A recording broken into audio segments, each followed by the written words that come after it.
All right, good evening, ladies and gentlemen. This is the Brushfire Mind. It's 2000 on a Sunday night, and we are sure enough glad to see you. Thanks for joining in. Let me get Steve the chat.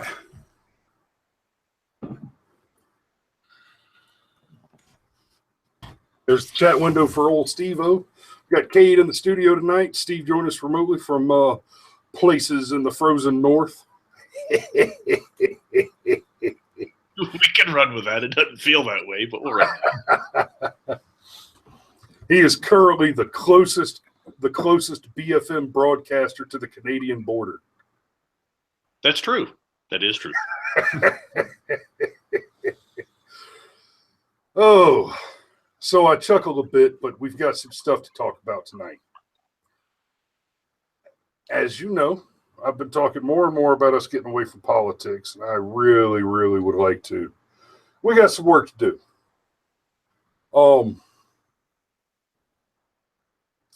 But this was a big week. The baseball shooting. The baseball shooting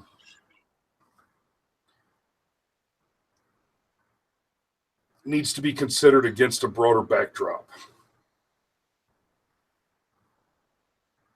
And I keep seeing all this stuff on Facebook about, well, conservatives are constantly doing all this violence. Really? Really? Okay, abortion clinic bombings. 7 in the last 30 years. I'm sorry, that's not statistically significant. Antifa riots? More than that in the last 6 months. And we're talking about significant damage. Hey, Cameron's joined us. We now have another host slightly closer to the Canadian border. But anyway, so the baseball shooting earlier this week. Scalise is still in the hospital, but the reports say that his condition is improving. We're glad to hear that. Here's the thing that's one of the eminent facts in that case. If it had not been for Scalise being there with a security complement uncommon to legislatures, because he's the majority whip, he's the third man on the totem pole there. He has a larger security contingent than anybody else who was at the game. If it hadn't been for his presence, the shooter could have done a lot more damage. And he went there with that intent. We know this from the fact that he carried more than one weapon. Dropping 7.62 rounds and 9mm onto the field.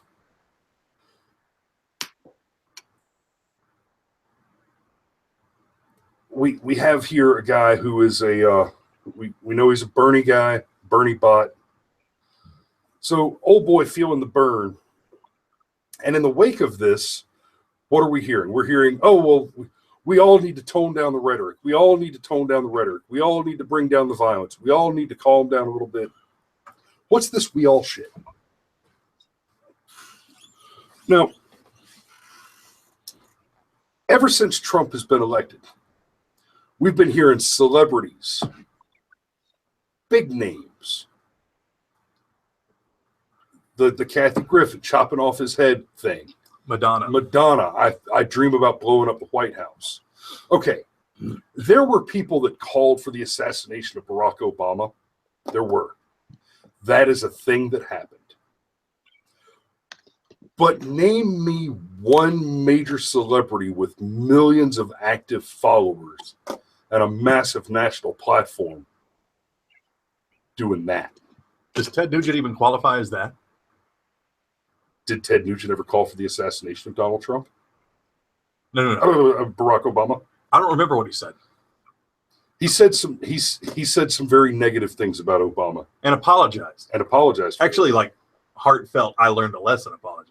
Not Kathy Griffin. He's still the enemy. Apology. He broke me.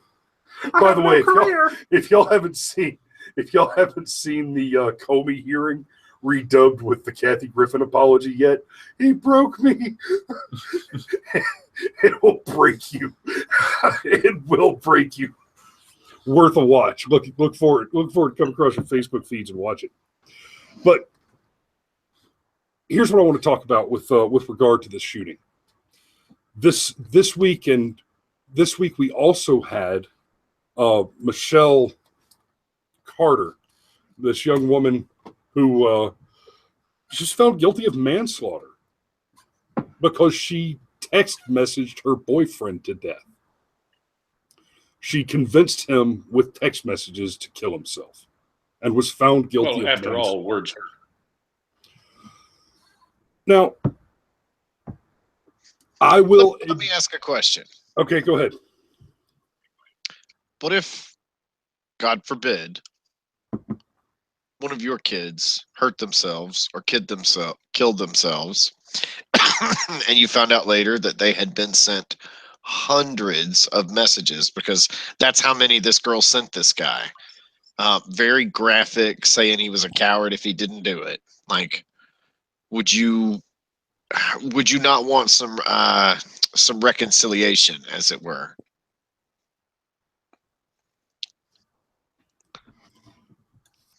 I absolutely would. But she was charged with manslaughter. Involuntary manslaughter. But still manslaughter. Here's the problem with that. Look at all the stuff about microaggressions. Are the celebrities who have called for violence against Republicans, who have called for violence against the president, are they culpable of attempted murder with regard to the baseball shooter? If not, what's the difference? Where's the line of demarcation here? This is the problem with saying that words equal action. It's actually I can give you a line of demarcation. The big difference between them is nobody went out and told that nut job that shot up the baseball field, hey, you need to go shoot up this baseball field. Here's how you can do it, and you're a coward if you back out of it. This girl did tell this guy, no, you need to just go ahead and kill yourself now, and you're a coward if you don't do it. The demarcation is saying generally inflammatory things are different than saying specifically inflammatory things. If I said, hey, let's go burn down my hometown, and then my hometown got burned down, I might actually end up being criminally liable for that. Like Michael Brown's mother's boyfriend. Well, I'm not a racial minority. I'm a white Southern Christian, so I'm certain that I would get charged with the maximum penalty of the law if I incited a riot. No. They would get a white privilege card in the mail that would clear you. I'm pretty sure that's how that works, right? I've got my white privilege card. Yeah. I just flash it whenever I get pulled over, and they won't write me a ticket. My check is late this month, though, unfortunately. But no, I'm actually with Cameron. Steve, go ahead. Oh, I just wonder where y'all get these vouchers. I didn't get the sign-up sheet. Yeah, it's tough to find. I'm white and male. I was told there would be privilege.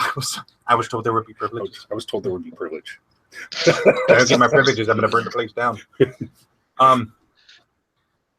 Cameron, we had discussed this a lot beforehand. I agree with a case-by-case basis.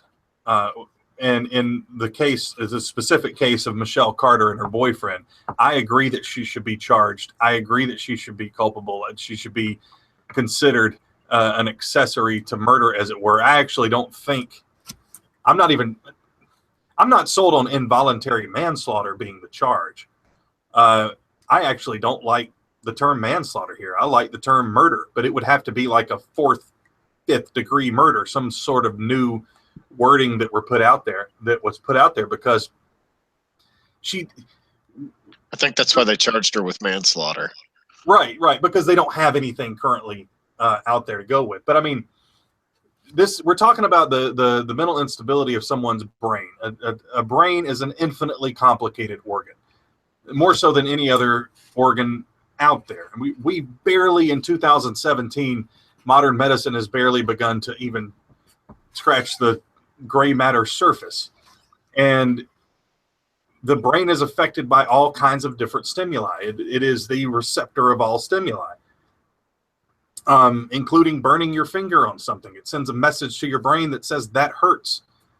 And so when you feed someone words to encourage them in a fragile mental state to go through with this thing that they're threatening to do, I personally believe that on a case-by-case basis, in this case, Michelle Carter being guilty, that they should be charged with something akin to being an accessory to the actual act itself. So I agree with her being charged. I do not agree with the precedent that it could set from here on out. And that's why I think that it should be very carefully handled. It should very much be handled on a case-by-case basis. And again, in this particular case, I understand what Chris is saying. I don't disagree with what Chris is saying. And I do want him to actually outline a little bit more, Chris, with what you said when we were outside just before we went live. You explained it beautifully. And I don't disagree with that.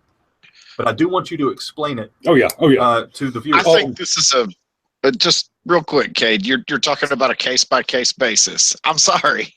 Because I want to hear Chris's rebuttal. I saw him making notes. I'm sure this is fantastic. But I think this is an amazing case for the jury trial, because in certain situations, I could even see a world where somebody says, I'm going to kill myself, and you say, fine, go ahead and do it. You shouldn't be charged with any crime for that, even if they do later on go off themselves. The fact that this girl deliberately antagonized him into doing it, knew that okay, I'm trying to kill myself right now, no matter what's going on. If I find out you've actually slit your wrist, at that point I'm done talking tough, and I'm going to start calling 911. So I think the precedent might be dangerous, but this is why you have a jury trial. Yes, jury is absolutely paramount in this. It is. You're absolutely right. This cannot be decided by a single judge. These kind of things would have to go to juries. Now, jury, it's a jury of your peers. The downside of a jury versus a judge is a jury, no matter what, no matter how much you tell them going into the trial, they are not as familiar with the law and the way the law has been exercised to that point as a judge is going to be. Obviously. So the jury is going to run on emotion. They're going to run on personal experience. They're going to run on things they've heard in the media. That's just going to happen. However, but numbers wise, it does need to be several people discussing, like we are right now, the precedent that it could possibly set, the effect that it could have. But we're not talking about something, the things your parents used to say, and you've heard comedians talk about this, that like they knew you did something, but they couldn't quite figure out what it was. And they say, well, you're going to be sorry for this. You're going to feel really bad about this later. And you're just like, whoo, she didn't figure it out. We're good. Like it didn't actually, you know what I'm talking about? Nope. When parents say, well, I don't know what you did, but you know what you did, and you're going to feel really bad about that. Oh, okay. Yeah. That type of thing. You know what you did. Yeah. No kid actually, I mean, you get some, more sensitive children who actually respond to that. But most kids are just like, sweet, I got away with it. Right. And that's how someone as cold and heartless as this girl woman now, 17 at the time, this just doesn't work. There has to be a price paid for being the one who pushed and pushed and pushed, knowing that she has an influence, has a personal relationship with the person, And the way that she went about it is very much key here. The way she went about it, the steps that she took, and she just hammered it in and hammered it in over and over. But I do want Chris to explain exactly how he explained it to me before the show, because it was a really, really good explanation. Okay, first thing, I want to be very clear about how I feel about suicide. Anybody who's seen the show The Blacklist, it's later in the series, and I apologize if this ends up being a spoiler, but I think Reddington explains it best. When he tells one of his stories, he says, "I once saw a suicide bomber detonate themselves. I once saw a suicide bomber detonate themselves in a train station. And in the middle, where the bomb went off, there was nothing left. And every person around them, the closest of them, were utterly destroyed. But the further away you got from that center, there was less and less damage done. But no one was unscathed. Everybody was ripped apart. Even the survivors were missing limbs, eyes. They were damaged. They were hurt. Every suicide is exactly like that. Every single suicide is exactly like that." Now, so I'm not defending what this girl did. I don't want anybody ever to mistake what I'm saying here in arguing against this verdict, that I'm defending what this girl did. On a personal note, I would love to see her hanged for it. On a personal note, I would love to see her hanged for it. But the precedent set by declaring that talking someone into suicide is essentially the same as running them over with your car or actually pulling the trigger yourself. I mean, this verdict is no different than if the evidence didn't cover. No, that's not correct. Her intent is clear. Her intent actually is very clear here. So the argument of mens rea is pretty strong. But anyway, the taking speech, her text messages, her correspondences, taking speech and declaring it to have the same culpable attachment as action. We see this happening with the microaggressions in the college, with the left all the time. You know, white people always want to touch black girls' hair, and that's a microaggression. It makes me feel small. And aggression is the word that they're using. Microaggression. By the way, I don't know where the whole "we're tired of white people trying to touch our hair" thing came from. I've never felt compelled to walk up to anybody, whatever color they might be, and just touch their hair. That's a little gross. Hey, yeah, I realize I barely know you, but I totally want to stick my hands in your hair there. But hey, you don't know me, and this is crazy, but I'm going to stick my dirty fingers in your skull. No, you're not. And people were doing that. I just anyway. Yeah, but you know what, Chris? Intent is important in this particular case. Let's say I tried to hire an assassin. I'm going to use nothing but words. And the direct cause and effect, if everything goes according to the plan, entirely carried out 100% by my words, will result in your untimely death. Assuming there's no money exchange until after the deed is done. Right. Because that's a big factor. You don't pay Oh yeah, hell no! I'm not giving you the money before you're dead. It's not all like I'm stupid. Yeah. But go ahead, Man, not even the jackal got everything up front. Come on. Right. The thing about an assassin, those cases, Rare, very rare. And the only thing rarer than their occurrence is the rate at which they get tried. But when they are discovered and tried, it is usually the case that by the time it can be determined that someone hired an assassin and who that person was, who the hiring agent was, the assassin is probably not even in the country. Cameron brought this up because we had a long conversation about this recently. That was you and I, right, Cameron? That wasn't me and Cade. No, We the other day on the phone. Yeah. Cade and I we had a long conversation about this. Usually with an assassin, by the time an investigation has gone far enough to determine that there was someone who had the mens rea, who had the intent, had the motive to commit the murder, that's the person that hired the assassin. By the time that has been determined, for starters, it's very difficult to make that link when the physical evidence that would link the actual killer to the crime simply does not exist to link the person with the motive to commit the crime is discovered. By the time that determination is made, a professional assassin is hell and gone, and you're not going to catch him. He doesn't exist for the purposes of trying the case. But that doesn't. Hang on.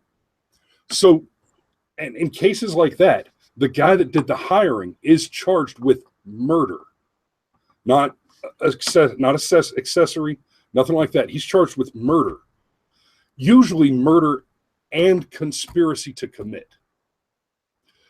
So, but that's a little different. Okay, would you feel different if this girl had been tried for murder?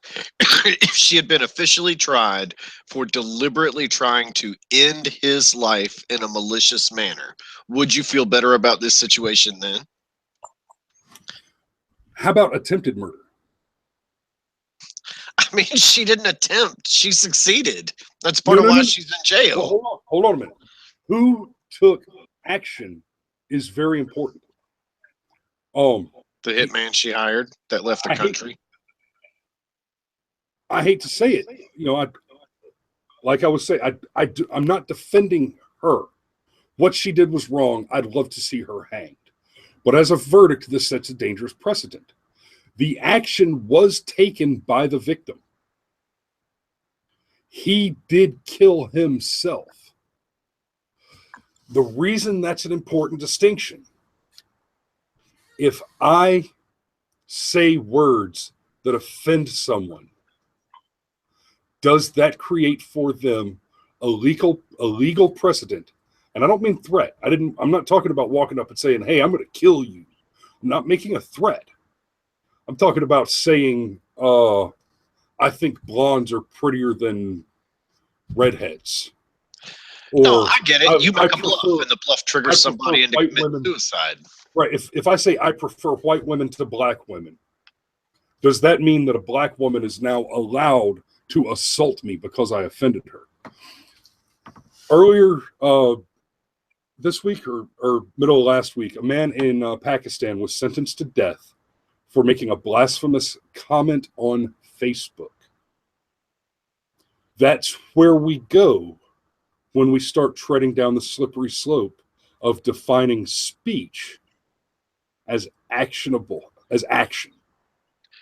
Yeah, but if I incite a riot, I'm liable for those deaths and the property destruction that comes from inciting the riot. If I go give a bunch of people a bunch of whiskey and crank and tell them that the guy down the street is the evil terrorist, and they go burn his house down and kill his family, like, I'm going to be the one charged with a crime for that.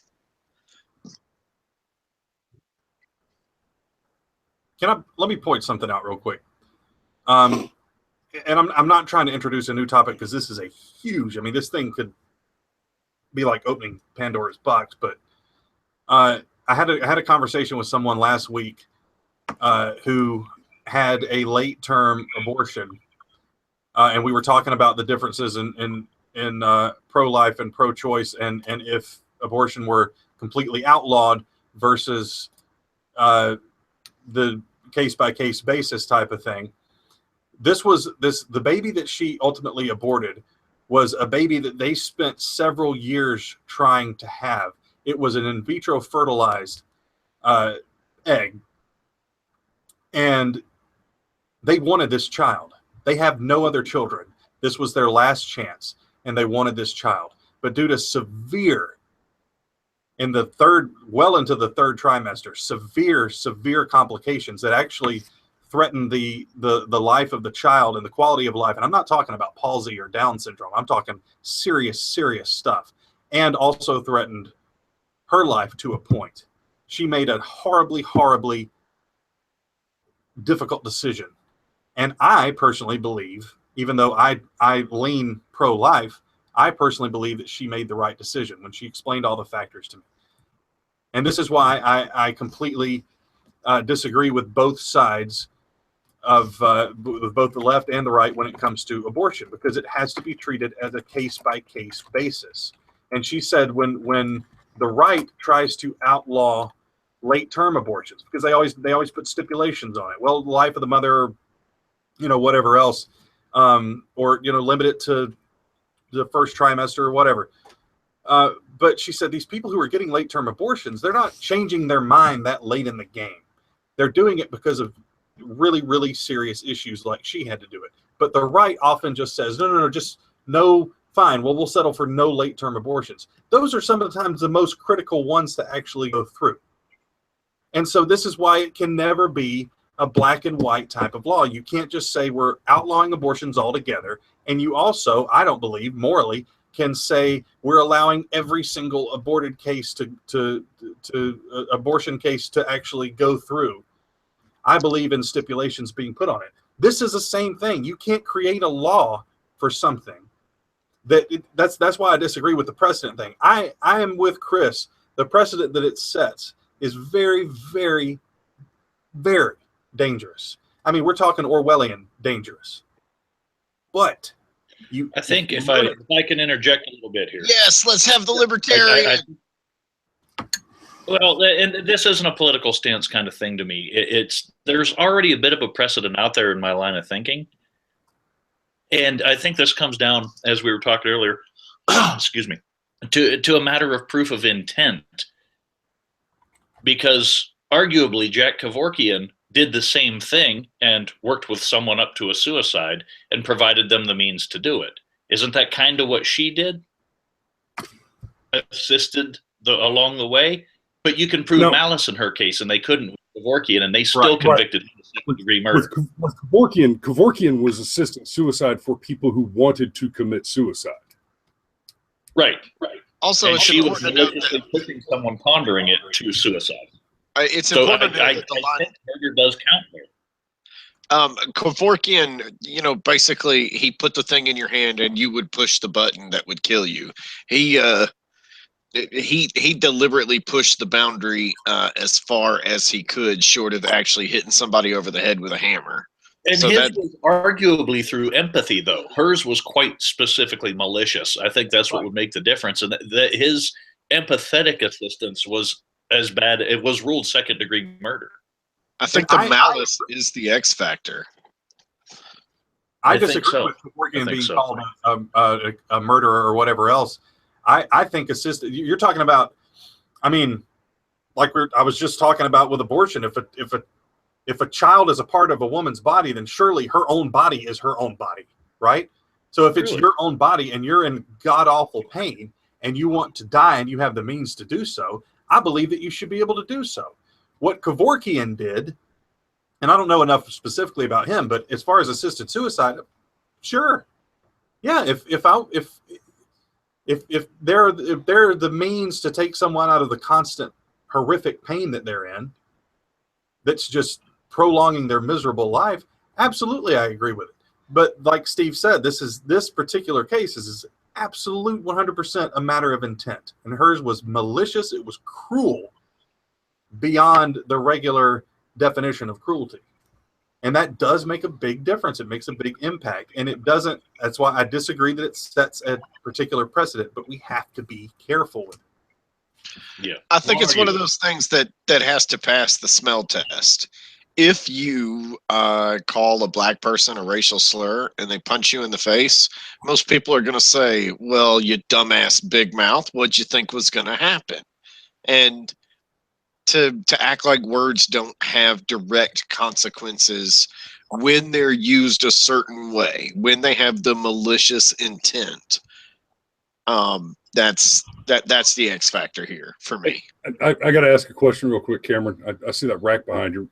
Are you trying to sell me a fucking romper?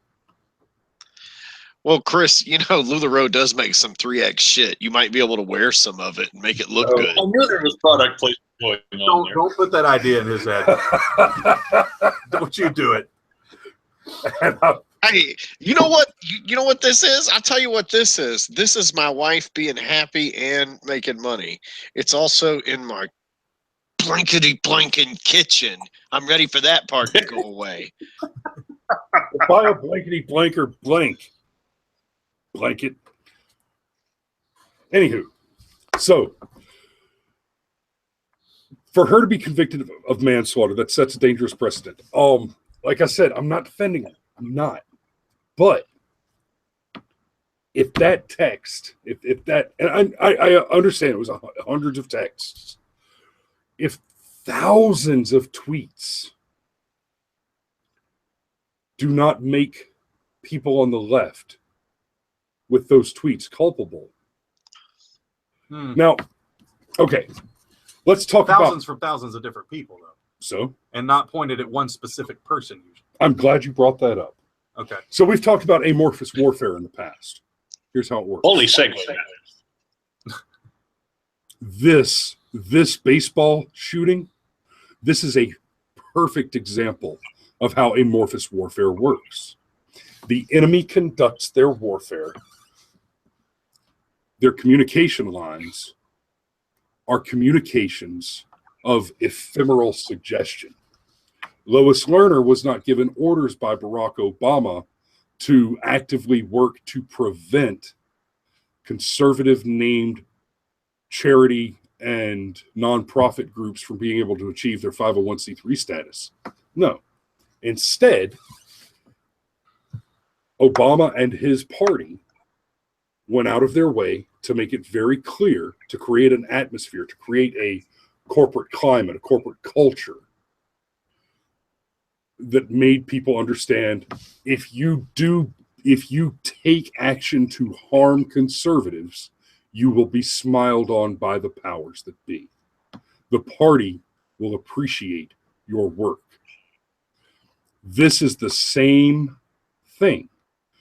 We've got months, literally months, even before the inauguration, essentially since, arguably before the election, but easily since the election, before the inauguration, up to today, we've got the Antifa rioters.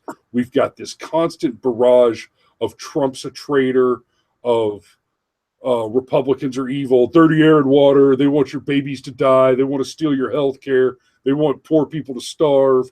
And just this constant barrage. And the calls for violence have been ramped up and up and up and up. Since the shooting, we've had people, and mostly on the right, we've had people saying, well, we need to tamp down the rhetoric. We need to return to civil discourse. It's a trap. The left is not going to do that. They are going to continue to advocate for violence. I dare you. I dare any one of you to go take a basic poli-sci political science 1101 class and answer the question when they ask it, which party is the war party? I guarantee you're going to see every hand in the room shoot up, and every one of them's going to answer, oh, it's the Republicans, obviously. No. The Republicans do not have a war to their name until Desert Storm. I'm going to say that again. The Republicans did not have a war to their name until Desert Storm. The Civil War.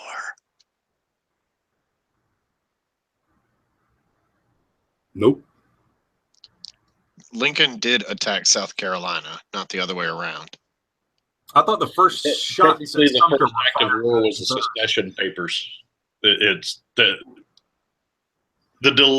delivery of the secession paperwork was the first act of war. Also, during the just real quick during the time of the Civil War, we had two very distinct Democratic parties. Yes. And the Southern Democrats were very much different than the Washington Democrats, and so so that's a little hairier. This is not the rabbit hole I was looking for. Yeah, they'll go though. That's all. This is not the rabbit hole you're looking Not the rabbit hole you were looking for. This is not the rabbit hole you're looking for. Okay. Got the Reddington story. Oh, we talked about intent a bit, and we're on amorphous warfare. Okay. Really spoke was me. These kids today don't pay attention or really don't care, or maybe it was just my class. No, Melissa, it was not just your class. I am a hobbyist college student, and no, it's amazing. They just sit there like lumps. Most of the classes I've taken, most especially my philosophy classes, they're more like conversations between myself and the professor than a lecture. And basically I have an audience while I have a conversation with somebody who's smart enough to talk to me. In their defense, they're waiting for the rhetoric trigger words, so the rhetoric can go in and come back right out. That's what colleges are. Yep. So I've explained the amorphous warfare. We've talked about that in pretty serious detail in previous shows. But that's what's happened here. Now let's talk about, I'm going to tie mental illness into that. We know the world is full. There are crazy people out there. There are people who have mental problems. They have mental health issues. They are more susceptible to the black helicopter conspiracy theories. They're more susceptible to suggestion. They're more prone to violence. And the amorphous warfare tactic that is employed by the Democrat National Party and ISIS in order to cause harm to their opponents, the tactic is identical. You create the atmosphere that makes people understand and believe that Allah or Obama, depending on where you are, would be pleased and look favorably upon you if you would cause harm to his opponents. And then they repeat that message over and over and over again, and they rely on the mental instability of lone actors to achieve random violence on which they can capitalize their messages. That's what's happening here. That is what happened with this killer. That is what happened with the bridge bombing, the London Bridge bombing a couple weeks ago. That's what happened with the Ariana Grande concert. That's what happened with Pulse. That is not, however, interestingly, that is not what happened in San Bernardino.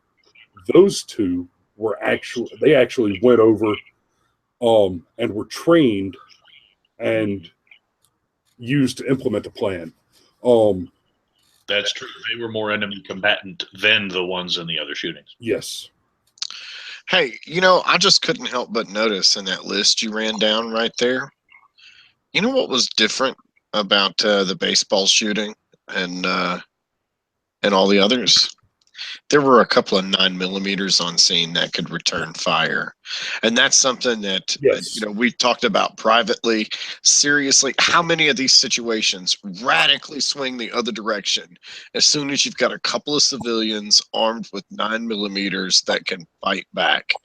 It's such a relatively weak. I mean, this guy was armed with, I thought about pulling out my SKS and some 7.62 ammo just to show it for the camera for dramatic effect. But, this guy was armed with a weapon that basically said, screw your body armor. The majority that was shot, like the bullet went across his hip. There's a reason why he's in such bad shape. The amount of kinetic force he was hit with is difficult to calculate. And it's not actually difficult to calculate. It's just difficult to explain in terms that aren't boring. Yeah, no, it's actually simple to calculate if you know all the variables. Har, har, har, har, har. Well, to be fair, it's a strong point you make. It wouldn't have mattered when you're using anything as powerful as a hunting rifle and anything upwards of that. You are talking double to triple the velocity of a handgun round, which is the most popular way to shoot people statistically. Shooting with a rifle, most body armor that you can wear and move around in isn't going to stop a rifle bullet. If you're not used to carrying 90 pounds and running a mile in 11 minutes, you're probably not going to be able to tote the body armor that it takes to defeat that level of threat. However, if the shooter was wearing decent civilian available body armor, he'd have stopped the 9mm that he was shot with from the I don't know if they would be considered Secret Service, but at least the security detail that Scalise had with him. It was Capitol Police that were basically working their second job. Okay. Keeping an eye on him. And the tale is actually pretty dramatic. Like, this was something that went on for a couple of minutes. And like, there were people out there, like, Rand Paul, being a doctor, described it being frustrating not being able to help people. But the big difference was people could fight the flip back. That's the thing of it. It goes all the way back to the elementary school thing where, when you turn around and you punch the bully in the nose, even if he's bigger than you and he still beats you up, he doesn't mess with you a whole lot after that because he doesn't want to get punched in the nose. That's just the way it works. And it's the way you brought that up, especially with it being Capitol Police. Remember, it's been said on the news, but I don't know if it's made it out that far, and it's worth re-mentioning. The idea that if it was not for Scalise being in that game, there were no other security officers on site. And you are not allowed to just commonly carry to a place like that in Virginia. It just doesn't happen. So if it were not for the two of them, how many more would have died before that fellow was brought down? Probably all the rest 16 of them. Probably the rest of them, and then he would have brought himself down. And it's worth also mentioning, because it hadn't been brought up, when he came onto the premises, he was asking who was on the field practicing. Were they Democrats or Republicans? Yeah, it's very clear that he went there with the intent specifically to kill Republicans. If they had told him it was Democrats, he would have come back the next day. Yeah, it was, and everybody that was wounded was either a sitting congressman or senator, an aide to a sitting congressman or a senator, or one of the two cops that returned fire. And these two cops, by the way, oh my God, are they badasses? Am I just kind of gleeing all over the place here, or are they amazing? No. Yeah. This is where we run into a stickier situation, and we all have a particular philosophy here. None of us believe that we have to wait for the police to get to us to defend us. That's why we carry. We are first and foremost responsible for our own safety. Damn right. The people who would love to use this to get rid of guns until they realize the two good guys with guns really made a big difference in how this story turned out are the same ones that will say you should wait until they're going to be there and let them take care of your safety. Like I said, the other 16 people or 15 people that were there did not have people with guns with them. And they'd have had to wait for police to arrive, and they'd have probably all been dead by then because none of them were allowed to carry. And this is a bumper sticker slogan, bumper sticker logic, but it's so true. And I say it often. When seconds matter, the police are only minutes away. And when you start hearing from these shitheads, these gun control nuts, like McAuliffe, the McAuliffe or whatever. McAuliffe, you're talking about that dumbass. 93 million people a day. All of America's wiped out every 4.5 days. It's amazing. Did he ever retract that? I never even heard him. He repeated it. No. By the end of it, he actually said 93 people, but he said 93 million 3 times in that exchange. Oh, jeez. He don't count so good. And the 93 a day, even that number is... It's skewed. It'll take us an hour to explain how they come to these numbers, and it's not worth the effort. Just know they're full of, well, stuff that you normally flush. And I often go back to Stefan Molyneux on this one. Stefan Molyneux explained very nicely, anti-gunners are not anti-gun. They are actually very, very pro-gun. It's just that they are very, very pro-gun in the hands of a centralized authority. They are pro-gun, keeping you from being able to do things freely. People who oppose... Can we start right there, just right there for a minute? Because it simply occurred to me, the same people that are saying the state should be the only ones that have the guns are the same people protesting the fact that police shot a whole bunch of people over the last couple of years. Even Michael Moore, And Michael Moore actually said, take all the guns away from the cops. Okay, so all right, so you want to take all the guns away from the cops? You want to take all the guns away from the law-abiding citizens? So you literally want the only people in America that have guns to be criminals who intend them for harm. Well, of course, because Nancy Pelosi said if there's a room full of people without guns, the criminals will lay their guns down. This is why all liberals cannot coexist. All liberals cannot coexist at the same time and believe every liberal piece of rhetoric out there, because they conflict all the time. And this is one of those more obvious conflictions. That's why the left moves the ball so radically and so often. I mean, look, it was less than a decade ago when Barack Obama and Hillary Clinton both said in the Democratic presidential primary debate, no to gay marriage. Yep.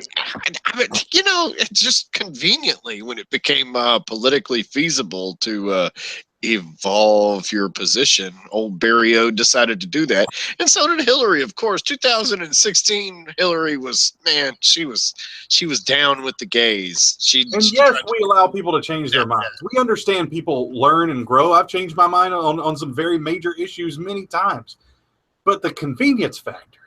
I mean, if you didn't believe that you could change your mind, then you couldn't have possibly voted for Trump after listening to all of the very left, very Democrat stuff that he had said for so many years previous to this side of 2000. So yes, we at the Brushfire Mind understand that people can change their minds. All right, but the political convenience. Barack Obama wasn't even black until 2008. I mean, come on. He wasn't. Okay. Well, I'm going to put a pin in that one. The time has come. Steve, do you have a White Hats Matter for us tonight? Oh, you're going to love this. Okay, now hold that thought, because if you've got one, we're doing two. I got two. How many you got? I have 5 white hats that matter. I don't know. Melissa, I see you out there, and I'm glad you're here. If there are any other viewers care to pipe in, y'all got a minute? Oh, well, let's like to talk about why we need to arm citizens and not cops. Can I give a quick preamble to the White Hats Matter? Because we at BFM we had the White Hats Matter segment. The first time we put it out in bluff form, it was awesome, and we're going to have a whole bunch more of those. It's going to be great.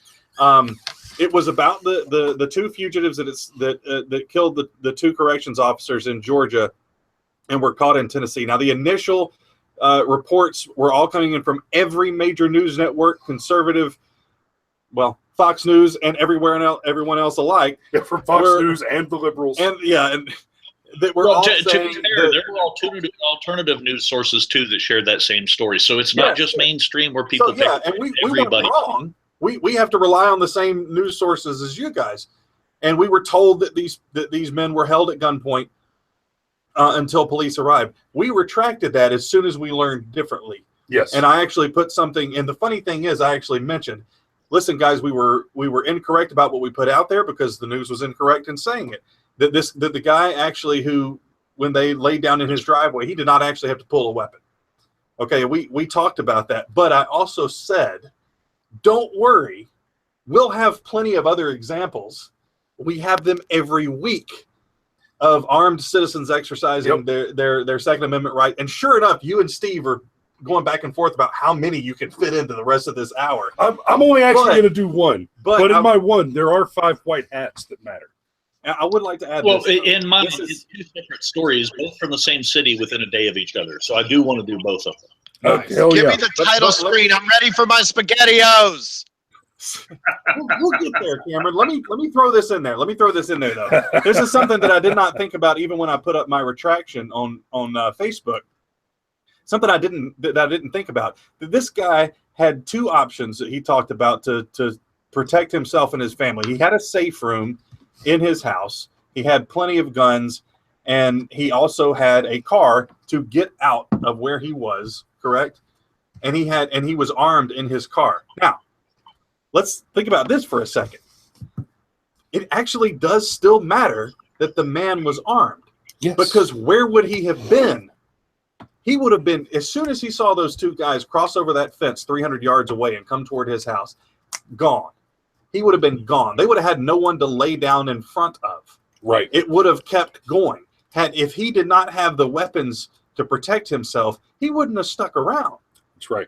So the armed citizen, the Second Amendment still did play a part in the timing and in the manner in which this thing came to a close. And lives were still saved by someone who was carrying guns. So I do want to throw that out there. That's not reaching. That is just common sense. All right. Take away. Yeah. Okay. So in mine, I've got a buddy that lives up. Oh, Wait. Hey, I'm ahead of the game. You're getting ahead of yourself. And I'm going to do my story first because I'm not going to tell the story. I'm going to show the video clip. Right on. Because it's awesome. So, ladies and gentlemen, woo! It's time for White Hats Matter. # White Hats Matter. Heartwarming stories of death and destruction, because the only bulwark between life and evil are arms in the hands of righteous men. And apparently one big black lesbian, as George Takei points out, because he's a racist. So, here's what I've got for you this week. And Ritter, I wish you were watching right now, brother. I wish you were here to comment, but I know you're going to catch it.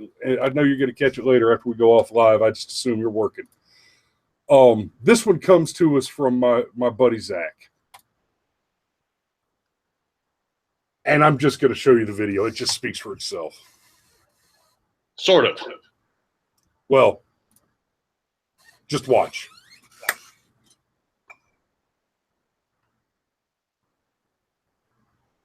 It's a security camera, so there's no audio. But y'all know how at the end of the episode, after we've done the White Hats Matter segment, Cameron likes to talk about why we don't rob liquor stores. Why it's a bad idea to rob a damn liquor store.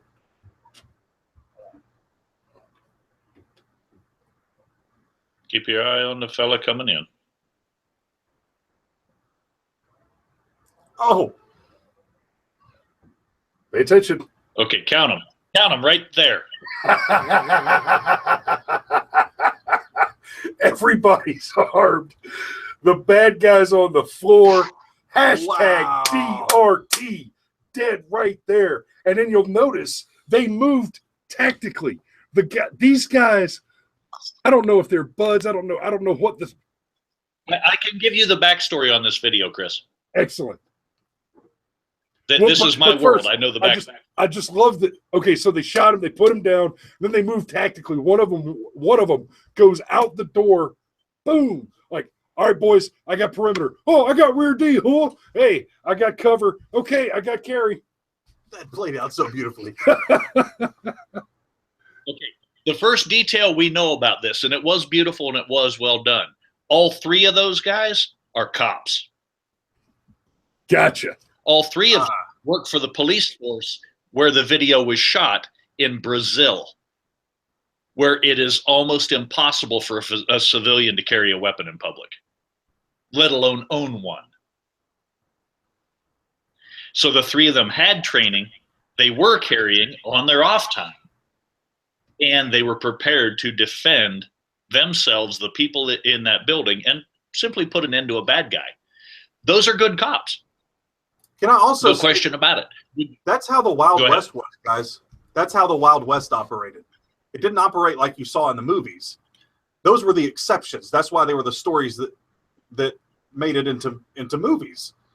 They were the exception. In the Wild West, because it's just common sense. If everyone is carrying, the bad guys aren't there. And if they're there, they're not there for long. An armed society the is a Wild polite West. society. Yes. So I will admit, yeah, those three deserve hats. Those are guys that are doing their job, and they are aware all the time. That's the way you should be doing it if you do wander around armed. Absolutely. And especially knowing at least a little bit in the way of tactics as to if you see more than one gun pulled, don't be in the way.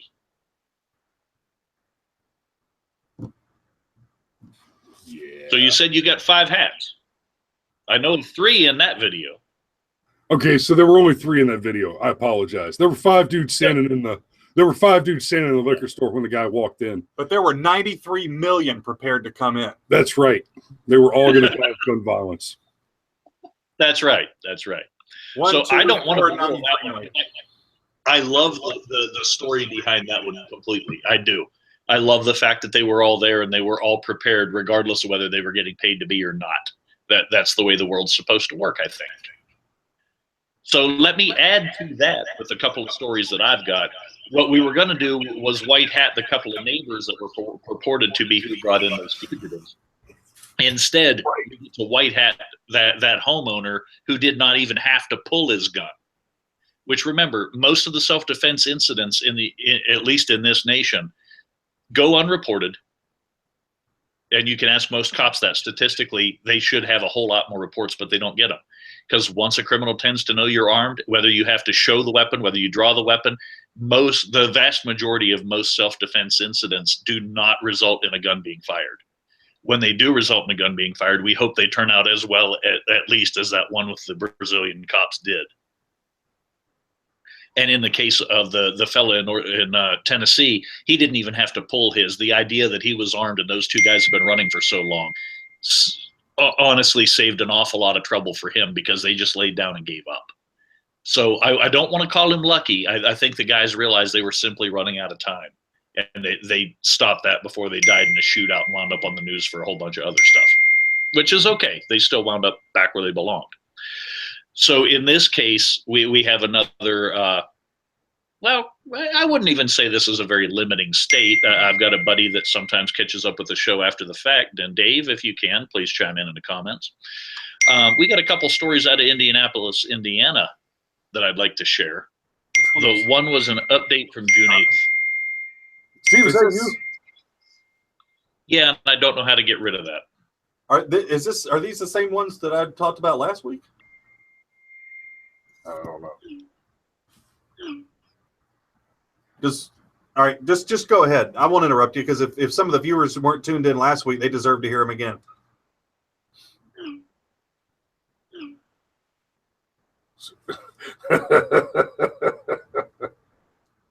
Steve is social justice warring right now. I disagree with slavery, Steve is trying to stop it. and racism. We're all watching you. Okay, so anyhow, let me back up.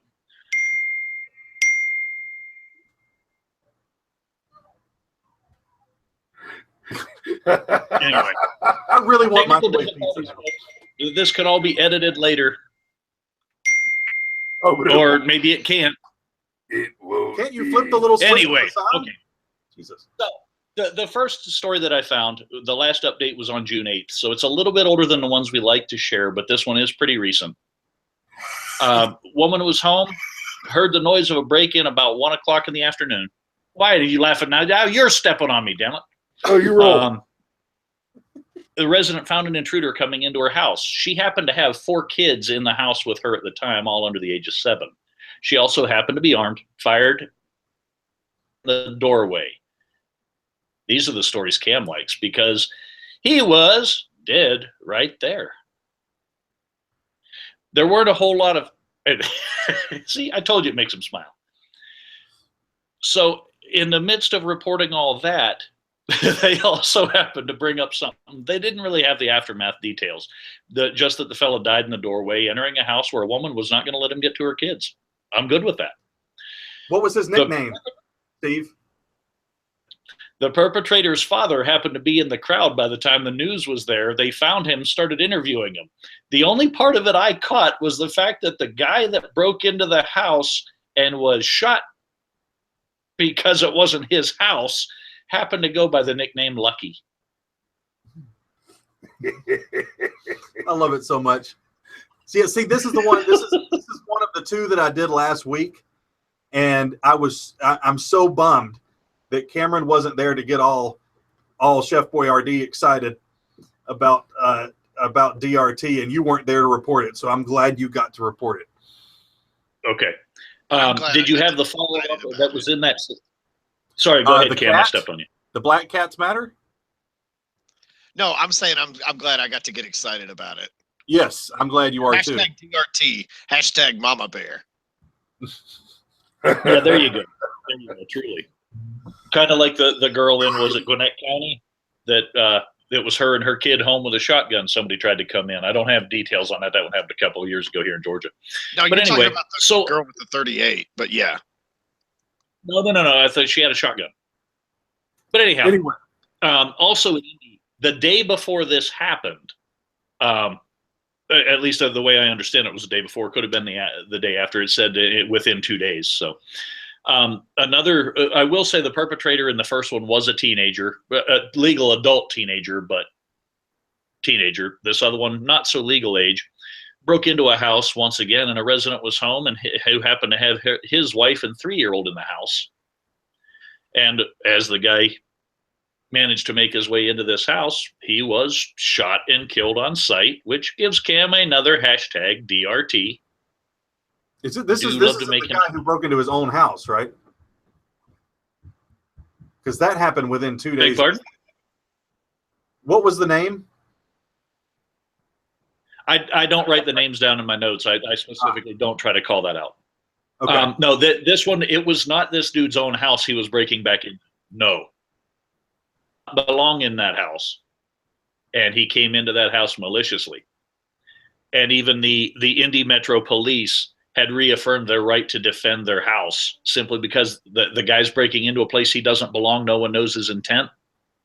According to Indiana law, they are perfectly fine in defending themselves and their homes and their families. Good. All right. So that gave us a triple DRT today. So Cam should be on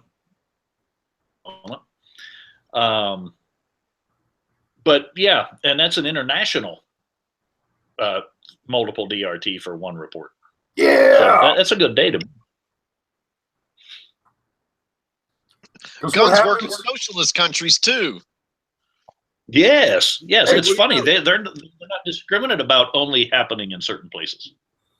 It's funny. It's almost like objects flying at 900 feet per second are very non-discriminatory.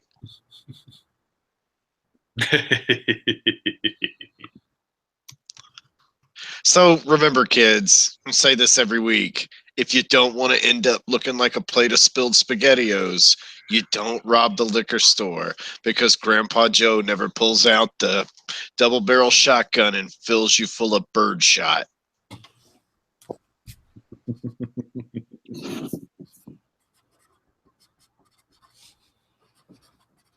Chris is writing down hashtag spilled SpaghettiOs.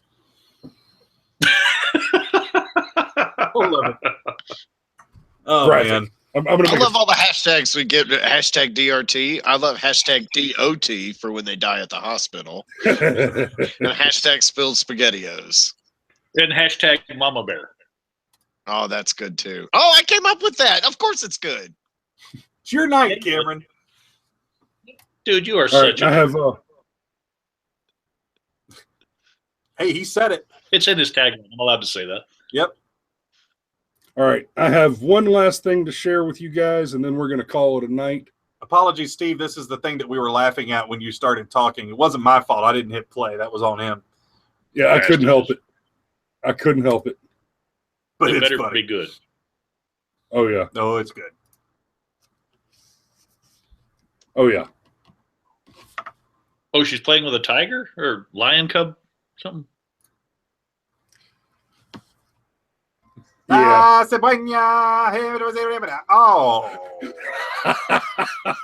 Oh, Rafiki, that is unfortunate. That is not the first time something way too young for her has sprayed on her face. Let's be real honest. Oh, good You Lord. didn't get to that video looking My like mother that watched by it. No, she doesn't. No, she actually did watch last week. I'm like, really? You watched our weakest episode? When we were sitting here like, let's talk about Wonder Woman. Because we had nothing. We had nothing. We fell absolutely flat last week Yeah. because you bitches. And I am so sorry if I had anything to do with that, but I will say, Cade was probably right. I did not try to watch the episode, but I do believe y'all referred to me watching the hockey game. And might I say, it was well worth skipping a show because I got to see my Penguins win their 5th Stanley Cup, their second time 2 years in. And it's no coincidence. So, props to them. It's no coincidence. their second time 2 years in a row. Pray tell, can you Venn diagram that math for me? Because I'd like to see how that works. They won. Then they won in 2009. Then they won in 16 and 17. So they've had 2 different times they won them back.